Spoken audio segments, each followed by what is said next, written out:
Power star का नया देवी गीत सजल दरबार रील पर जरूर करेगा ट्रेंड। जी हाँ दोस्तों, आपका स्वागत है मेरे चैनल ऑसम भोजपुरी पर। वीडियो को पूरा देखिएगा, वीडियो पसंद आए तो वीडियो को लाइक, चैनल को सब्सक्राइब कीजिएगा। दोस्तों आज सुबह 9 बजे DRS म्यूजिक से पावर स्टार का नया देवी गीत सजल दरबार रिलीज हुआ है, जिसे पावर स्टार पवन सिंह और शिवानी सिंह ने गाया है।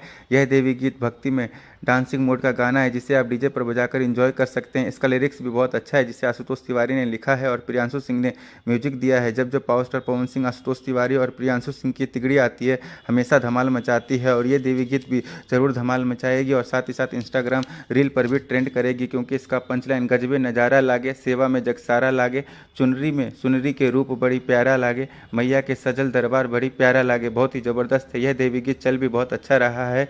महज 2 घंटे में 80,000 व्यूज के साथ 36,000 लाइक है, वो भी तब जब पावर स्टार के 4 दिन से लगातार गाने आ रहे हैं। अगर आपने ये देवी गीत नहीं सुना है तो DRS म्यूजिक पर जाइए और इस देवी गीत को सुनिए। अगर सुन लिया है तो कमेंट करके ज़रूर बताइएगा कि आपको ये देवी गीत कैसा लगा। फिर मिलते हैं किसी नई वीडियो में। धन्यवाद।